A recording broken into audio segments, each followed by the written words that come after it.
Bonjour à tous et bienvenue dans cette nouvelle vidéo YouTube, mon top 10 Ballon d'Or 2025. Alors oui, la saison est loin d'être terminée, il reste une Ligue des Champions à gagner, ainsi qu'une Coupe du Monde des clubs à jouer, ainsi qu'un début de saison l'année prochaine, mais je trouvais ça intéressant en mai 2025 de revenir sur l'état de forme actuel de chaque joueur, de savoir qui est le mieux parti dans cette course au Ballon d'Or qui s'annonce épique avec des joueurs qui partaient plutôt bien, qui reviennent un peu moins bien, avec des joueurs qui se sont démarqués, des joueurs qui se sont révolutionnés depuis le début de l'année 2025. En tout cas, j'espère que la vidéo et le concept vous plairont.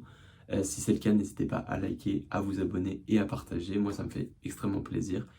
Et on se retrouve tout de suite maintenant pour la vidéo. On retrouve directement pour le 10e joueur et j'ai choisi Julián Alvarez, le champion du monde qui a déjà gagné des champions et qui, je trouve, fait une super saison avec l'Atlético Madrid. Je trouve que vraiment, c'est le joueur qui sort du lot dans cette équipe de l'Atlético Madrid qui, malheureusement, va manquer de trophées. En effet, malheureusement, déjà, c'est lui qui fait ce double contact sur le penalty, malheureusement. Mais sinon, ça reste quand même lui le meilleur joueur de la saison du côté des Madrilènes. Et je trouve même que malheureusement, j'ai l'impression qu'il est au-dessus et un peu trop fort pour cette équipe de l'Atlético Madrid. Donc j'espère qu'il sera bien entouré les saisons à venir, parce que c'est vraiment un joueur qui a du talent et qui marque quand même 15 buts en 33 matchs de Liga et en Ligue des Champions 7 buts en 10 matchs. Donc c'est plutôt des statistiques plutôt bonnes pour un numéro 9. Et surtout, c'est un joueur qui a été très régulier, qui a largement réussi son intégration du côté de l'Atlético Madrid. Et donc j'espère que, non, plutôt je trouve qu'un top 10 récompenserait plutôt bien sa saison qui est vraiment pour moi aboutie malgré ce manque de trophées. En parlant de manque de trophées, il y en a un autre à qui il va manquer des trophées, c'est Kylian Mbappé. En effet, on sait que son objectif est clair, gagner le Ballon d'Or un jour. Malheureusement, je pense pas que ce sera pour cette saison, puisque cette saison est plutôt très mitigée. On a eu un début de saison cataclysmique pour Kylian Mbappé, qui n'arrivait plus à rien. Et ensuite, il s'est bien repris, et je trouve qu'il a été très très bon sur cette deuxième partie de saison. C'est lui qui est percutant à Barcelone. C'est lui qui sauve bon nombre de matchs de Liga. Et c'est lui qui marque ce triplé face à Manchester City. On est quand même sur 22 buts en 29 matchs de Liga. Et 7 buts en 14 matchs de Ligue des Champions, ce qui est plutôt correct pour une saison d'adaptation, qu'il a d'ailleurs notamment dépassé Cristiano Ronaldo, même si ça reste plutôt symbolique, qu'il aura grand à faire s'il veut le dépasser sur sa carrière, sur l'ensemble de sa carrière au Real. Et pareil, il manque un trophée. Après, la Liga n'est pas encore pliée, mais bon, ça paraît compliqué pour le Real à voir ce qu'ils vont pouvoir faire lors du Classico pour essayer de relancer la Liga. 9e place pour Kylian Mbappé, ce serait même gentil. Je pense pas qu'il puisse sortir du top 10, mais c'est une saison très compliquée pour Kylian Mbappé qui a été d'ailleurs éliminé par Arsenal en Ligue des Champions avec le Real. On va passer maintenant au 8e. J'ai choisi de mettre Lautaro Martinez, un joueur que j'apprécie énormément et que je trouve très très très régulier sur ces dernières saisons.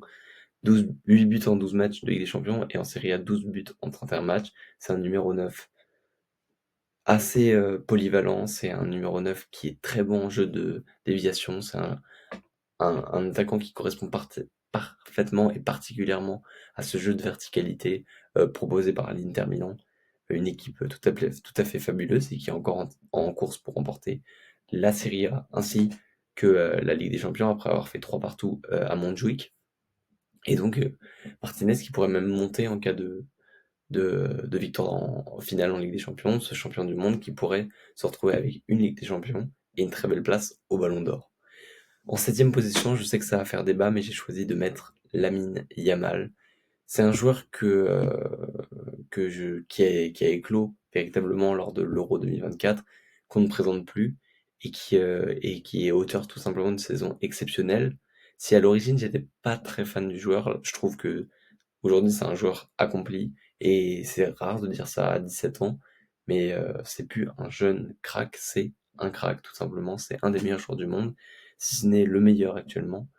Mais malheureusement, un côté qui me manque chez Yamal, c'est ce manque de statistiques, même si le foot ne se joue pas dans les statistiques. Un ballon d'or, lui, peut se jouer dans les statistiques. Et je trouve que 6 buts en 30 matchs de Liga, c'est pas assez pour un attaquant.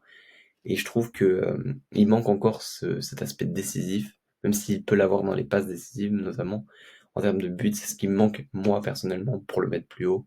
Et je trouve que 7e à 17 ans au Ballon d'Or, c'est exceptionnel. Donc pas de souci là-dessus. Mais malheureusement pour moi, il va m'en manquer un petit peu pour le mettre plus haut. Mais Lamine Yamal, c'est très fort et pour sûr, ça jouera la victoire finale dans les prochaines années. Et on croise les doigts, si tout va bien pour lui, il aura son ballon d'or, je pense, dans les années pardon, à venir. Donc maintenant, on va passer à la cinquième position. Et sixième pardon, position. Et j'arrive à Robert Lewandowski.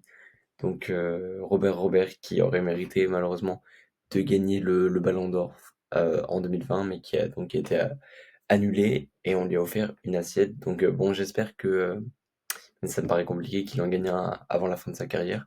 On est quand même sur une très très très belle saison pour Robert Lewandowski qui pourrait se terminer avec une deuxième Ligue des Champions pour sa part après celle gagnée avec le Bayern en 2020.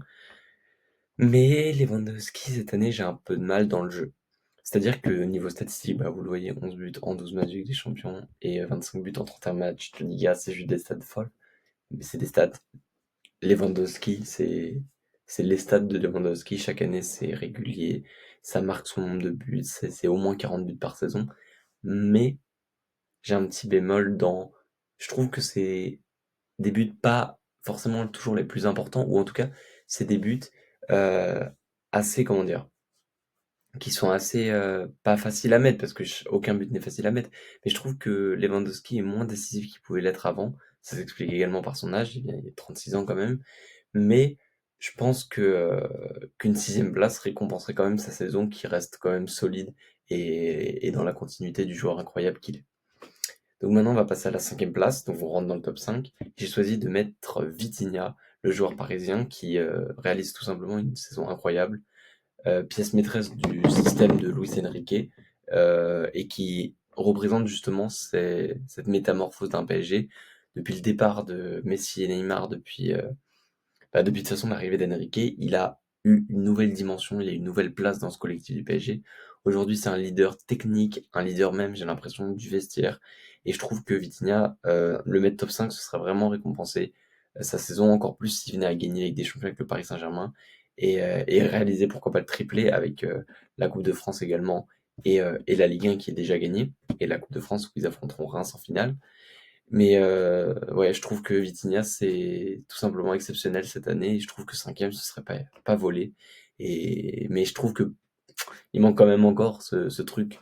Même s'il s'est mis à marquer, il manque encore ce truc pour passer le cap et rentrer dans le podium du Ballon d'Or.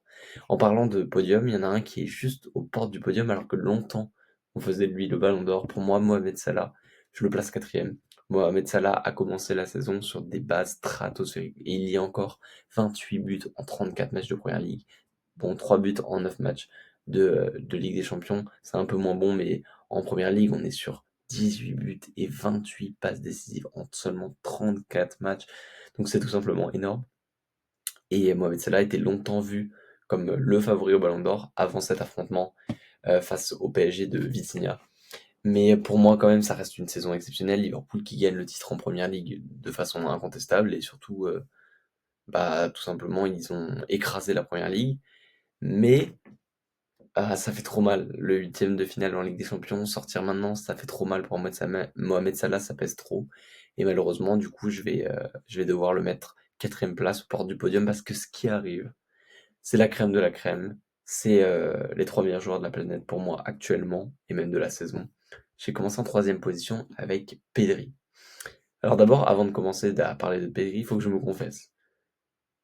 Il m'est arrivé de penser que Pedri n'arriverait plus à retrouver son niveau après les dernières saisons qui étaient un peu plus compliquées. Je confesse, j'en suis désolé. Ce joueur est tout simplement exceptionnel. 1,74 m de folie. C'est un génie tout simplement. Balle au pied. Il est exceptionnel dans sa vision du jeu, dans sa technique, dans ses passes, dans ses tirs. Tout simplement, regarde, son but face au Real est juste magnifique. Bref, je suis tombé amoureux cette saison de Pedri que j'appréciais moins avant. Il s'est mis un peu à marquer, mais et les trophées vont sûrement parler pour lui. Attends de voir ce qu'on va faire le Barça.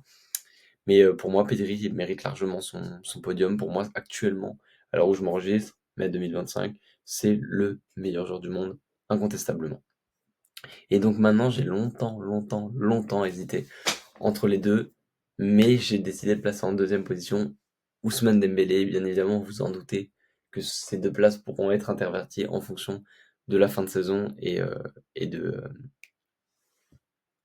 la Ligue des Champions, ainsi que la Coupe du monde des clubs. Mais Dembélé, que dire? Depuis le nouvel an, je ne sais pas ce qui s'est passé.